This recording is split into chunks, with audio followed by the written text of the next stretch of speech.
Hello मेरे प्यार दोस्तों, कैसे हैं आप लोग। आई होप कि आप लोग मस्त होंगे, स्वस्थ होंगे और अच्छे से पढ़ाई कर रहे होंगे। मैं हूं आपका अपना शुभम और आज हम लोग देखने वाले एक अच्छा 10वीं में गणित के सुपर 10 बहुविकल्पीय प्रश्न बोर्ड एग्जाम 2026। जी हाँ, आपने बिल्कुल सही सुना। दो बोर्ड एग्जाम 2026 में आने वाले हम 10 बहुविकल्पीय प्रश्न करेंगे जो कि लगातार कई वर्षों से पूछा जा रहे हैं। तो हम ये भी कह सकते हैं कि हमारा PYQ यानी कि प्रीवियस ईयर की क्वेश्चन भी हैं। तो आज हम लोग 2026 में आने वाले 10 बहुविकल्पीय प्रश्नों को करेंगे। आप लोगों को पता होगा कि जो बोर्ड एग्जाम होता है उसमें हमारा 70 नंबर का पेपर आता है, जिसमें से 50 नंबर का क्या होता है, लिखने वाले यानी क्वेश्चन सॉल्व करने आएंगे 50 नंबर के, और 20 नंबर के MCQ आएंगे जिसका आंसर आपको OMR शीट पर भरना पड़ता है।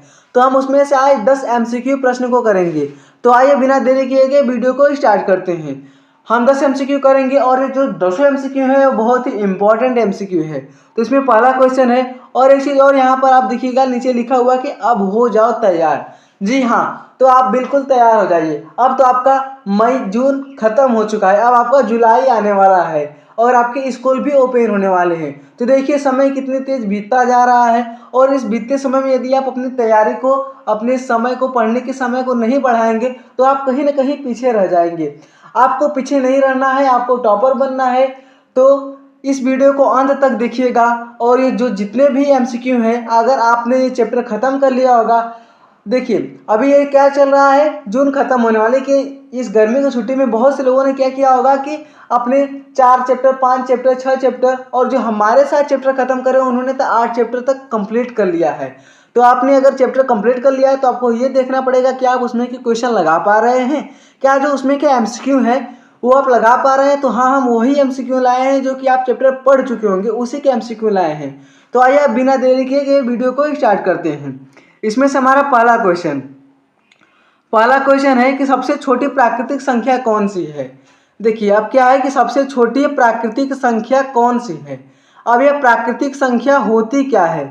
प्राकृतिक संख्या वह संख्या जो एक से शुरू हो। कहाँ से शुरू हो, एक से शुरू। कहाँ से शुरू हो मेरे दोस्तों, एक से शुरू, और कहाँ तक हो, अनंत तक हो।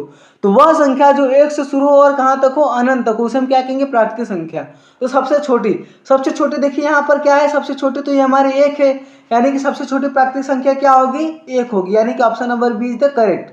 लेकिन हम यहाँ पर 10 क्वेश्चन तो लाए हैं, लेकिन एक क्वेश्चन में एक एक कॉन्सेप्ट को बताएंगे, और एक कॉन्सेप्ट में और इस प्रकार से कितने और क्वेश्चन आ सकते हैं उसे भी हम बताएंगे। तो देखिए अब यहाँ पर हमारा आंसर तो हो गया, सबसे छोटी प्राकृतिक संख्या एक होती है। लेकिन यहाँ पर आप लोग देखिएंगे कि ये क्या है, जीरो है। अगर जीरो आया है तो एक चीज और आपके दिमाग में आना चाहिए कि प्राकृतिक संख्या के पहले एक और होता है, क्या होता है, पूर्ण संख्या होता है। पूर्ण संख्या क्या होता है, यही एक के पहले क्या लगा दे, जीरो लगा दे। एक के पहले क्या दे, लगा दे, जीरो लगा दे, तो हमारा क्या बन जाएगा, पूर्ण संख्या। यानी कि वह संख्या जो शून्य से शुरू हो और कहाँ तक हो, अनंत तक हो। अनंत का देखिए सिंबल यही होता है, लेटा हुआ 8। तो अनंत तक हो, जो शून्य से शुरू हो अनंत तक हो वो हमारा पूर्ण संख्या होता है, और जो एक से शुरू हो और अनंत तक हो वो प्राकृतिक संख्या होती है। जब पूर्ण और प्राकृतिक देख लिए हैं तो एक और चीज देख लीजिए, क्या, पूर्णांक। पूर्णांक क्या होता है, पूर्णांक जिसमें जीरो भी हो, धनात्मक भी हो यानी कि +1 भी हो, और क्या हो, -1 भी हो। यानी कि धनात्मक, ऋणात्मक और शून्य के संग्रह को क्या कहेंगे, पूर्णांक कहेंगे, यानी इंटीजर। प्राकृतिक को इंग्लिश में क्या कहते हैं, नेचुरल नंबर, और पूर्ण संख्या क्या कहते हैं, होल नंबर। तो एक क्वेश्चन में हमने कितने क्वेश्चन कर लिए, 3 क्वेश्चन कर लिए। तो आप ऐसे ही और क्वेश्चन करने के लिए हमारे साथ वीडियो में अंत तक बने रहेगा। पहला क्वेश्चन है सबसे छोटी प्राकृतिक संख्या कौन सी है, तो हमारा हो गया कि एक। अब देखते हैं अगला क्वेश्चन। अगला क्वेश्चन क्या है, बहुपद x² - 4 की घात क्या होगी। अब देखिए जब आपने हमारा बेसिक कॉन्सेप्ट वाला क्लास किया होगा, हमने देखिए सभी चैप्टर कराने से पहले उसके बेसिक कॉन्सेप्ट कराए हैं। यदि आप बस बेसिक कॉन्सेप्ट वाला देख लेना तो आपका जितना भी MCQ है ना वो सब क्लियर हो जाएगा, क्योंकि जो MCQ आते हैं वो कॉन्सेप्ट ही आते हैं, और इसमें एक आध क्वेश्चन MCQ में आ जाता है, लेकिन कॉन्सेप्ट में ही MCQ में आता है। तो देखिए क्वेश्चन क्या है कि बहुपद x² - 4 की घात क्या है। यहाँ पर x² - 4 घात, देखिए जो एरो लगा है, ऐसा वाला एरो लगा है, इसका मतलब है कि ये x² की घात को दर्शा रहा है। किसकी घात को दर्शा रहा है, x² की घात को दर्शा रहा है। तो हमारा क्वेश्चन है कि x² - 4 की अधिकतम घात क्या होगी। एक्स स्क्वायर माइनस 4 की घात क्या होगी, या फिर ऐसा क्वेश्चन आए कि एक्स स्क्वायर माइनस 4 की अधिकतम घात क्या होगी। तो एक्स स्क्वायर माइनस 4 की अधिकतम घात क्या होगी, तो जो हमारा चर होता है, चर क्या होता है, जैसे यहाँ पर देखिए एक्स है तो एक्स क्या होगा, हमारा चर होगा, चर की अधिकतम घात देखते हैं। तो एक्स पे कितनी घात है, एक्स पे की क्या घात है, एक्स पे क्या घात है, 2 घात है। तो यानी एक्स की अधिकतम घात क्या होगी, 2 होगी। तो बहुपद, बहुपद की घात क्या होगी, 2 होगी। अब देखिए, अब जब x की घात कितनी 2 है, ये तो हमारा क्वेश्चन हो गया। अब हम इसमें कुछ और कॉन्सेप्ट देख लेते हैं। यहाँ पर x की घात 2 है तो इसलिए तो हमारा हो गया कि बहुपद। लेकिन यहाँ पर ऑप्शन चेंज कर दे, x की घात 2 है तो कौन सा बहुपद है। पहला ऑप्शन रख दे कि एक घाती बहुपद या फिर रैखिक, एक घाती को हम रैखिक भी कहते हैं। दूसरा ऑप्शन रख दे कि द्विघात बहुपद, तीसरा रख दे त्रिघात बहुपद या फिर चतुर्घात बहुपद। तो चर की जितनी घात होती है वो उसका बहुपद होता है। तो x की घात कितनी है, x की अधिकतम घात कितनी है, 2 है। तो ये क्या होगा, द्विघात बहुपद होगा। और घात क्या है, तो घात क्या है, 2 है। ये हो गया। आप लोग को देखिए, हम एक क्वेश्चन में और भी क्वेश्चन कराते जाएंगे ताकि आपको ऐसा एहसास हो कि कोई भी क्वेश्चन आपसे छूटे नहीं। एक एक चैप्टर के हर क्वेश्चन को एकदम आप आसानी से कर लेंगे। क्वेश्चन नंबर 2 हो गया। अब देखते हैं हम इसका अगला क्वेश्चन। अगला क्वेश्चन क्या है, द्विघात समीकरण, द्विघात समीकरण a x square plus b x plus c बराबर 0 के मूलों का योग क्या होगा। अब देखिए, यहाँ पर बहुत लोग फंस जाते हैं। फंसेंगे कैसे, यो तो देख रहे हैं कि यहाँ पर लिखा है a x square plus b x plus c बराबर 0 और पूछ क्या रहा है, मूलों का योग। अब बहुत से लोग रट के बैठे होंगे कि मूलों का योग, अरे मूलों का योग तो होता है माइनस बी बाई ए, मूलों का योग क्या होता है, minus b by a, minus b by a, रट के बैठे होंगे। लेकिन अगर एग्जामिनर क्या करे कि थोड़ा सा इसमें अपना दिमाग लगा के आपका दिमाग घुमा सकता है, वो क्या करेगा, वो करेगा कि लिख देगा यहाँ पर बी एक्स स्क्वायर माइनस ए एक्स प्लस सी बराबर 0। तब तो आप फंस जाएंगे, कहेंगे अरे यार ये क्या हो गया, हमने तो रट के बैठा था कि माइनस बी बाई ए, वो तो सही होता है, लेकिन यहाँ पर बी एक्स स्क्वायर माइनस ए एक्स प्लस सी ये कहाँ से आ गया। ये देखेंगे नहीं, बस इसको ऑप्शन को सही कर देंगे। क्योंकि हमारा अब क्वेश्चन है a x square plus b x plus c, तो इस हिसाब से हमारा ये क्वेश्चन तो सही होगा, इसका ऑप्शन नंबर ए सही होगा, माइनस बी बाई ए। लेकिन जब एग्जामिनर अपना दिमाग लगाकर ऐसा क्वेश्चन बना दे तब आप फंस जाएंगे। तो इसके लिए आपको एक फार्मूला याद करना पड़ेगा कि मूलों का योग, आप ये मत रटिए कि माइनस बी बाई होता है, आप ये रटिए कि मूलों का योग होता है माइनस, मूलों का योग कहते हैं माइनस एक्स का गुणांक, माइनस एक्स का गुणांक बटे एक्स स्क्वायर का गुणांक। क्या होता है, एक्स स्क्वायर का गुणांक। आप इसे रटिए, क्या होता है, माइनस एक्स का गुणांक। तो देखिए माइनस हो गया तो पहले माइनस ये लग गया, उसके बाद एक्स का गुणांक, तो एक्स क्या है यहाँ पर बी है तो बी हो गया, बटे एक्स स्क्वायर का गुणांक, तो एक्स स्क्वायर का गुणांक क्या है, ए, तो यहाँ पर ये हो गया a minus b by a. लेकिन जब हम यहाँ पर देखिए minus b x square plus a x plus c बराबर 0, तो यहाँ पर क्या होगा, minus a by b, minus a by b. तो आप लोग को ये 3 क्वेश्चन समझ में आ गए। अगला क्वेश्चन है क्वेश्चन नंबर 10, यानी कि जो इसका अंतिम क्वेश्चन क्वेश्चन नंबर 10, वो बहुत ही इंपॉर्टेंट होगा। क्यों, क्योंकि ये लगातार कई वर्षों से पूछा जा रहा है और सभी सेट में पूछा जा रहा है। क्या पता आपके भी आ जाए, तो उस क्वेश्चन को देखने के लिए वीडियो के अंत तक बने रहिएगा। अब हम इसका अगला क्वेश्चन देखते हैं। क्वेश्चन है कि एपी, एपी, अब एपी क्या होती है, एक एक वर्ड का मतलब समझिएगा तब आप आसानी से लगा लेंगे। क्वेश्चन है कि एपी 2, 5, 8, 11 का 10वां पद क्या होगा। अब एपी का मतलब क्या होता है, अरिथमेटिक प्रोग्रेस, अरिथमेटिक प्रोग्रेस यानी कि इसका हिंदी में मीनिंग होता है समांतर श्रेणी, समांतर श्रेणी 2, 5, 8, 11 का 10वां पद क्या होगा। 10वां पद, जब 10वां पद पूछे तो आपको एक बात याद रखना चाहिए कि 10वां पद पे आप क्या लगाएंगे, nवें पद का सूत्र लगाएंगे। किसका सूत्र लगाएंगे, nवें पद का। nवां पद क्या होता है, ए एन बराबर a plus n minus 1 into d. क्या होता है, ए एन बराबर a plus n minus 1 into d. जहां पर देखिए अब ये फार्मूला बता रहे, तो यहाँ पर भी एक कॉन्सेप्ट आपके 2 नंबर में एक कॉन्सेप्ट एक क्वेश्चन आ सकता है, क्या कि ए एन की nवां पद का सूत्र लिखिए और nवां पद का सूत्र लिखिए। आप क्या करेंगे, ये बस सूत्र लिख देंगे ए एन बराबर a plus n minus 1 into d, और आप सोचेंगे हमारा 2 नंबर तो फिक्स हो गया। लेकिन जब नंबर आएगा तो 1 नंबर कट जाएगा, आप सोचेंगे हमारा नंबर कटा कहाँ है। तो देखिए जब ऐसा कोई क्वेश्चन आए तो आप वहाँ पर क्या लिखेंगे, सर सूत्र लिखेंगे और सूत्र को डिफाइन भी करेंगे। कैसे कि यहाँ पर है ए एन, तो ए एन क्या है, nवां पद है, ए क्या है, प्रथम पद है, एन क्या है, पदों की संख्या, डी क्या है, सार व अंतर है। तो इस प्रकार से इसे आप डिफाइन भी करेंगे कि ए एन बराबर a plus n minus one into d है। तो ए एन क्या है, एनवा पद है, ए इसका प्रथम पद है, एन क्या है, पदों का संख्या है, और डी क्या है, सार व अंतर है। हमें 10वां पद निकालना है। अब 10वां पद निकालना तो आप ऐसे भी निकाल सकते हैं कि 2 5 कितने का अंतर, 3 का, और 5 3 में कितने का, 5 और 8 में कितने का अंतर है, 3 का अंतर, यानी कि इसका सारवंतर तो बराबर है। सारवंतर बराबर यानी कि इसका मतलब एपी में है।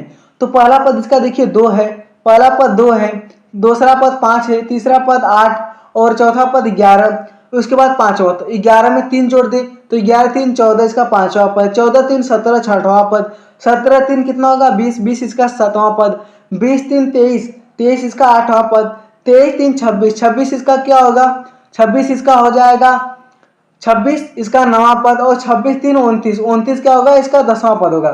तो आप चाहे तो ऐसे निकालें, क्या करेंगे कि यहाँ पर होगा 29, 29 इसका आंसर हो जाएगा 10वां पद। लेकिन जब ऐसे पूछे कि इसका 2000वां पद क्या होगा, 100वां पद क्या होगा, 1,00,000वां पद क्या होगा, तब तो आप डर जाएंगे कि अरे 1,00,000वां पद को अब तक कैसे जोड़ेंगे। और आपको जोड़ना थोड़ी ना है, फटाफट से हल करके आगे बढ़ना है, आगे का भी क्वेश्चन सॉल्व करना है। तो आप कैसे करेंगे। उसके बाद देखिए यहाँ पर है AP 2, 5, 8 का 11 का 11वां पद क्या होगा। तो आप इस फार्मूले पर रखेंगे, ए एन बराबर a plus n minus one into d फार्मूले पर रखेंगे तो आपका आंसर आ जाएगा। 10वां पद रखना तो ए एन का मान क्या रखेंगे, 10 रखेंगे। ए एन का मान क्या 10 रखेंगे।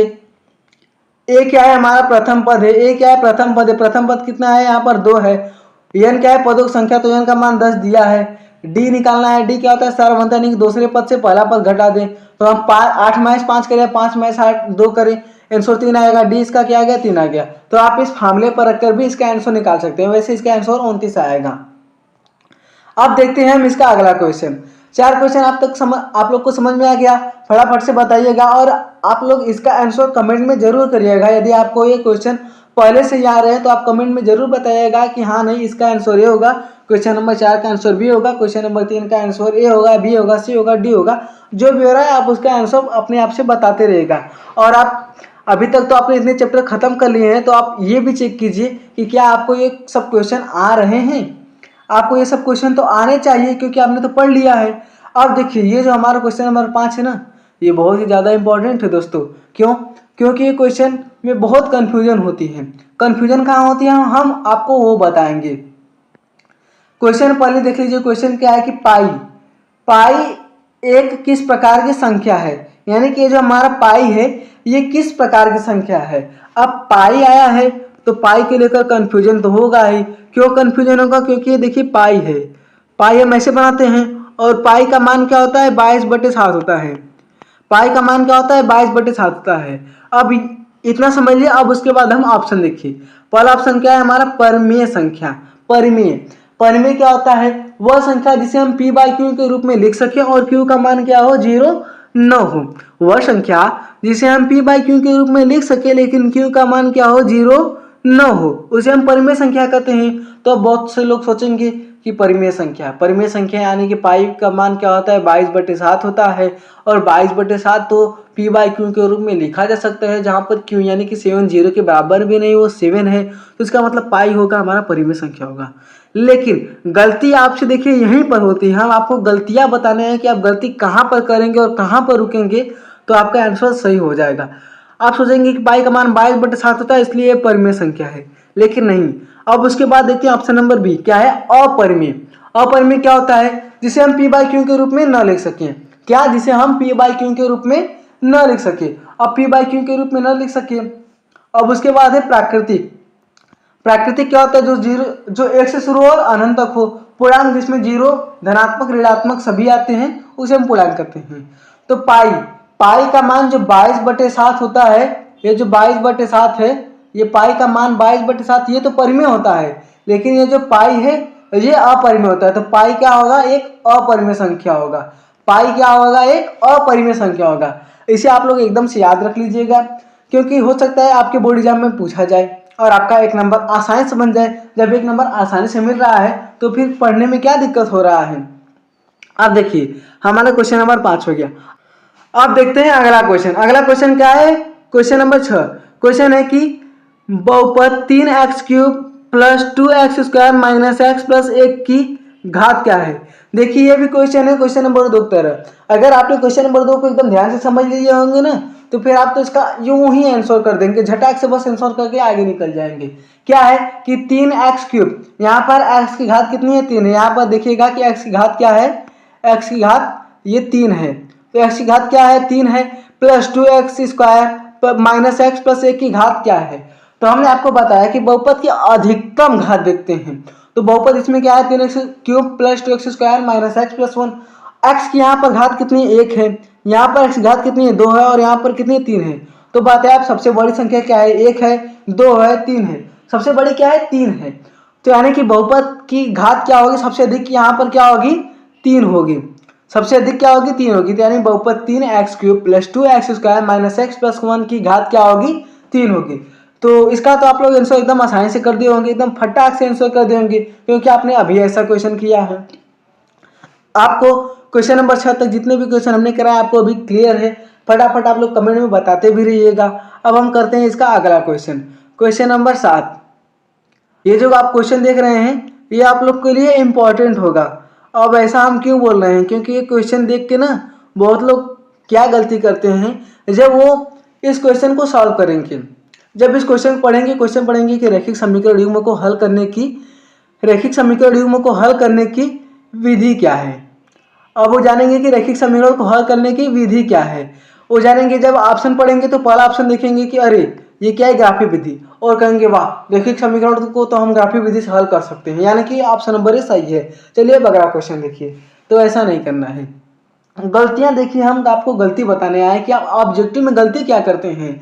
तो ग्राफीय विधि ऑब्जेक्टिव में जब आप ऑब्जेक्टिव क्वेश्चन करते हैं तो उसमें आपको सभी क्वेश्चन को पढ़ना चाहिए कि आप जितने भी ऑप्शन दिए हैं, चारों ऑप्शन दिए तो चारों ऑप्शन को पढ़िए कि इसमें से हमारा सही कौन सा होगा। तो पहला क्या है ग्राफीय विधि, दूसरा क्या है प्रतिस्थापन विधि, तीसरा क्या है विलोपन, और चौथा ऑप्शन क्या है उपरोक्त सभी। क्या है उपरोक्त सभी, यानी क्या हो सकता है इसका उपरोक्त सभी। तो देखिए रैखिक समीकरण को हम ग्राफीय विधि से भी सॉल्व कर सकते हैं, प्रतिस्थापन विधि से भी सॉल्व कर सकते हैं और विलोपन विधि से भी सॉल्व कर सकते हैं। प्रतिस्थापन विलोपन और ग्राफीय, और विलोपन विधि जो है वो तो इसे सॉल्व करने की बहुत ही आसान विधि है। जो विलोपन विधि है हम तो मानते हैं कि विलोपन विधि को किसी भी रैखिक समीकरण युग्म को विलोपन विधि से हम आसानी से सॉल्व कर सकते हैं। अब ये आपको कोई दिक्कत तो नहीं हो रही ना कि रैखिक समीकरण युग्म होता क्या है। रैखिक समीकरण युग्म हमारा यार रैखिक समीकरण युग्म यानी कि रैखिक क्या होता है, x की घात क्या होगी 1 होगी, x की अधिकतम घात 1 होगी, उसे रैखिक कहेंगे। समीकरण बहुपद के बराबर 0 लग जाए उस समीकरण का युग्म का अर्थ होता है जोड़ा, यानी कि रैखिक समीकरण में जिसकी चर की घात क्या हो 1 हो और बराबर में 0 हो और युग्म क्या हो जोड़ा, यानी कि 2 समीकरण दिए हों और उसमें चर कितने हैं 2 चर हों, तब उसे हम हल करेंगे। तो उसकी विधि क्या, तो उसमें ग्राफीय विधि से भी हल कर सकते हैं, प्रतिस्थापन विधि से भी हल कर सकते हैं और विलोपन विधि से भी हल कर सकते हैं। इसका ऑप्शन नंबर क्या होगा डी सही होगा, उपरोक्त सभी। अब उसके बाद हम देखते हैं इसका अगला क्वेश्चन, क्वेश्चन नंबर 8। क्वेश्चन देखिए क्या है, द्विघात समीकरण x² माइनस 4 प्लस 4 बराबर 0 के मूल क्या होंगे।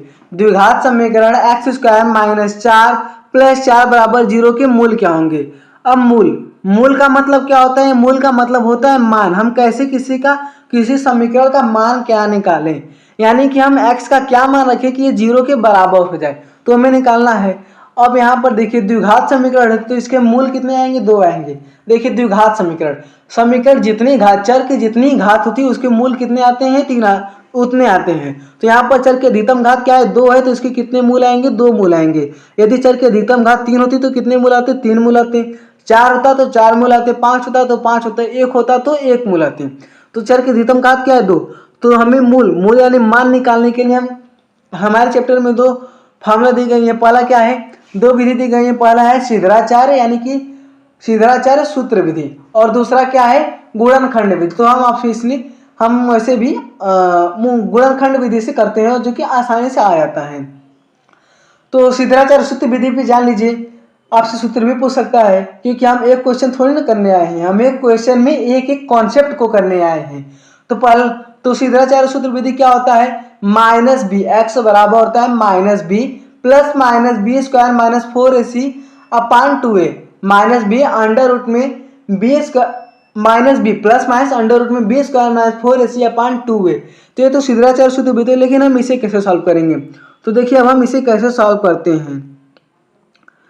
देखिएगा कि क्या है, हमारा समीकरण दिया है द्विघात समीकरण x square minus 4x plus 4 बराबर 0। तो इसमें हम क्या करते हैं पहले कि a यानी कि एक्स स्क्वायर का जो गुणांक है उसका हम गुणा इससे करते हैं, c से करते हैं। c का मान क्या है, यहाँ पर 4 है। यदि हम a x square plus b x plus c में देखें तो उसमें हम a का गुणांक c से करते हैं, यानी कि इसका गुणा हम कहाँ से करेंगे, इससे करेंगे। तो हम इसे कैसे सॉल्व करेंगे वो देख लीजिए, गुणनखंड विधि। तो क्या करेंगे, पहले हम इसका गुणा इसमें करेंगे, यानी कि इसका गुणा इसमें करेंगे और इसे इस प्रकार से तोड़ेंगे कि जोड़ने और घटाने पर ये बी वाला हिस्सा आ जाए। तो हम इसका गुणा करेंगे, एक्स स्क्वायर का गुणांक क्या है, 1 है, यहाँ पर कुछ नहीं तो हम 1 मान लेंगे, 1 है और यहाँ पर 4 है, 4 का गुणा 1 से करेंगे कितना आएगा, 4 आएगा। और इसे इस प्रकार तोड़ेंगे कि जोड़ने और घटाने पर क्या है, -4 है। तो -2 और -2 का गुणा करेंगे तो 4 आएगा, और -2 और -2 का गुणा करेंगे 4 आएगा, और -2 जोड़ेंगे तो +4 आएगा। -2 और -2 को जोड़ेंगे तो हमारे 4 आ जाएगा। कैसे सॉल्व करेंगे, देखिए यहाँ पर इसका खंड होगा x square minus 2x minus 2x plus 4 equal क्या होगा, 0। अब इसमें से हम कॉमन लेंगे, कॉमन हमारा क्या है, x कॉमन है, तो क्या बचेगा अंदर x माइनस 2 कॉमन लेंगे यहाँ पर तो x माइनस 2 बचेगा। अब एक ब्रैकेट में हो गया x माइनस 2 और एक ब्रैकेट में क्या होगा x माइनस 2, x माइनस 2 बराबर क्या आ गया, 0। तो एक बार क्या होगा, एक बार x के बराबर 0 होगा, एक बार x माइनस 2 के बराबर 0 होगा और एक बार इस x माइनस 2 के बराबर 0 होगा। तो x की वैल्यू क्या आएगी, 2 आएगी। जब हम इसके बराबर 0 करेंगे 2 आएगी और इसके बराबर करेंगे तो क्या आएगी, 2 आएगी, यानी कि x का मान क्या आएगा, 2 आएगा। Option number a is the correct. Option number ए क्या है, 2,2, यानी कि ऑप्शन नंबर ए हमारा क्या होगा, करेक्ट होगा। तो क्या है, द्विघात समीकरण को यदि कोई x square minus 4x plus 4 बराबर 0 की कोई द्विघात समीकरण तो इसका मूल क्या होगा, 2,2। और यहाँ एक चीज और, यहाँ पर कॉन्सेप्ट आप लोग देख लीजिएगा कि यहाँ पर जब माइनस लगा है और ये प्लस हो तो जो इसका आंसर आता है, जो मूल आता है वो प्लस में ही आता है। किसमें आता है, प्लस में आता है। ये हमारा क्वेश्चन नंबर 8 हो गया। अब धीरे धीरे हम अपने आखिरी पड़ाव की ओर बढ़ते जा रहे हैं और क्वेश्चन नंबर 9 को स्टार्ट करते हैं। क्वेश्चन नंबर क्या है, एपी का सामान्य पद क्या होगा।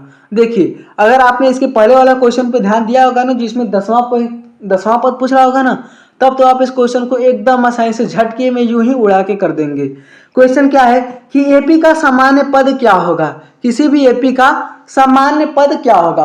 अब सामान्य पद पूछे या फिर एनवा पद पूछे वो तो सेम होता है। देखिए हमने आपको बताया था ना कि फार्मूला भी पूछ सकता है, आपको फार्मूला भी याद करना पड़ेगा, फार्मूला को भी समझना पड़ेगा। इसके लिए आपको हर एक चैप्टर का बेसिक कॉन्सेप्ट करना पड़ेगा, और हमने तो आपको हर एक चैप्टर का पहले ही बेसिक कॉन्सेप्ट करा दिया है। जब आपको बेसिक कॉन्सेप्ट क्लियर रहेगा तो फार्मूला जो है या फिर उसके जो एमसीक्यू आएंगे वो आप आसानी से कर लेंगे। तो इसमें हमारा ऑप्शन नंबर ए क्या है, ऑप्शन नंबर ए है कि a plus n minus one into d. Option number a minus n minus one into d, या फिर a plus n d, a minus n d. तो जो ए एन बराबर होता है, ए एन बराबर क्या होता है, ए एन बराबर होता है a plus n minus one into d होता है। क्या होता है, ए एन बराबर a plus n minus one into d होता है। तो इसमें हमारा option number a is the correct होगा। क्या होगा, a plus n minus one into d. AP का सामान्य पद क्या होगा, ए एन बराबर a plus n minus one into d. देखिए यहाँ से मिल रहा है, यहाँ से मिल रहा है आपको कि a plus n minus one into d. ये तो हमारा हो गया। अब हम क्या करेंगे कि इसका अगला क्वेश्चन, जैसा कि हमने आपको पहले भी बताया था कि जो हमारा क्वेश्चन नंबर 10 है वो बहुत ज़्यादा इंपॉर्टेंट है, और आप लोग को बोले थे कि आप लोग इसके अंत तक बने रहिएगा, तो अब वो क्वेश्चन आने वाला है। क्वेश्चन नंबर 10 आने वाला है। क्वेश्चन नंबर 10 क्या है, यही है कि यदि 65 और 117 के एचसीएफ को 65p माइनस 117 के रूप में व्यक्त किया जाए तो p का मान क्या होगा। यानी कि 65 और 117 के एचसीएफ को 65p माइनस 117 के रूप में व्यक्त किया जाए तो p का मान क्या होगा। अब ये क्वेश्चन देखते ही 4-5 लोग सोचेंगे अरे ये क्या आ गया, ये तो थोड़ा सा गड़बड़ लग रहा है, अब इसमें क्या होगा। तो देखिए डरिए मत, 65 और 117 के एचसीएफ। अब कितने लोग को तो ये भी नहीं पता होगा कि एचसीएफ आखिर होता क्या है। एचसीएफ निकालना बहुत आसानी से आ जाएगा, एचसीएफ और एलसीएम बहुत आसानी से वो निकाल लेंगे, इसे बहुत आसानी से निकाल लेंगे और इसे हल भी कर लेंगे। लेकिन एचसीएफ का अगर फार्मूला पूछ जाए, एचसीएफ का परिभाषा पूछ जाए, तब कहेंगे ओ हमें तो आता ही नहीं है। तो डरने की क्या बात है, हम है ना। एचसीएफ क्या होता है, एचसीएफ देखिए, एचसीएफ का जो परिभाषा होता है एचसीएफ का। अगर हम इंग्लिश में फुल फॉर्म देखें तो हाईएस्ट कॉमन फैक्टर, और हिंदी में देखें तो महत्तम समापवर्तक, महत्तम यानी कि बड़ा। तो वह बड़ी से बड़ी संख्या, क्या कि वह बड़ी से बड़ी संख्या जो दी गई संख्या को पूर्णतः विभाजित करे। यहाँ पर लास्ट में याद रखिए को पूर्णतः विभाजित करे। और एलसीएम क्या होता है? लोवेस्ट कॉमन फैक्टर, लघुत्तम समापवर्तक। वह बड़ी से बड़ी संख्या जो वह एलसीएम लघुत्तम है, तो यानी वह छोटी से छोटी संख्या जो दी गई संख्या से पूर्णतः विभाजित हो। एलसीएम में से पूर्णतः विभाजित हो और एलसीएम में को पूर्णतः विभाजित करे। वह बड़ी से बड़ी संख्या जो दी गई संख्या को पूर्णतः विभाजित करें। तो 65 और 117 के एचसीएफ को 65 p माइनस 117 के रूप में व्यक्त किया जाए तो पी का मान क्या होगा? आप लोग इसका आंसर कमेंट में बताएंगे कि आप लोग इसका आंसर कमेंट में बताएंगे? फटाफट से बताइए। अगर आप कमेंट में बताएंगे तो हम छोड़ दें या फिर इसे हल कर दें? डाउट तो बहुत लोगों को होता है, चलिए हम बता ही देते हैं। तो आप इसमें क्या करेंगे? सबसे पहले आप क्या करेंगे कि ये जो 65 है, इस 65 और 117 का एचसीएफ निकाल लेंगे। जब आप इसका एचसीएफ निकालेंगे तो क्या आएगा? 13 आएगा। कैसे? देखिए 13 सबसे बड़ी संख्या है। 13 वह बड़ी से बड़ी संख्या है जो 65 और 117 को पूर्णतः विभाजित करे। 13 के बाद और कोई बड़ी संख्या ले लीजिए, इसे पूर्णतः विभाजित नहीं करेगा, तो इसका एचसीएफ क्या होगा? 13 होगा। तो 65 और 117 के एचसीएफ को 65 p माइनस 117 के रूप में व्यक्त किया जाए तो पी का मान क्या होगा? यानी कि इसके एचसीएफ को हम इसके बराबर कर सकते हैं। यहाँ पर लिखा है कि इसके रूप में व्यक्त किया जाए तो क्या होगा? 65 p माइनस 117, यानी कि हम 65 p माइनस 117 बराबर 13 कर सकते हैं, क्योंकि इसका जो एचसीएफ है वो 13 आया है। तो हम 65 p माइनस 117 बराबर 13 कर सकते हैं। अब देखिए ये इधर क्या है? माइनस में इधर जाएगा तो क्या होगा? प्लस में होगा। इधर जाएगा प्लस में होगा, यानी कि 65 p बराबर क्या होगा? 13 प्लस 117 कितना होगा? 30 होगा, 130 होगा। तो p बराबर क्या होगा? ये इधर गुणे में है, इधर जाएगा बटे में होगा। 130 बटे 65 कितना आएगा? 2 आएगा। तो इसका ऑप्शन नंबर क्या होगा? बी इज द करेक्ट होगा। ऑप्शन नंबर बी इसका करेक्ट होगा। क्या होगा? 2। तो हमने आज 10 महत्वपूर्ण क्वेश्चन कराए जो कि बहुविकल्पी में थे। बहुविकल्पी भी करना जरूरी होता है, तो हमने 10 महत्वपूर्ण बहुविकल्पी कराए हैं। तो मुझे उम्मीद है कि आप लोग को ये 200 महत्वपूर्ण बहुविकल्पीय प्रश्न समझ में आए होंगे। तो आप सभी को लास्ट में हम बोल देते हैं थैंक यू। अब मिलते हैं हम आपसे अगले वीडियो में, तब तक के लिए धन्यवाद।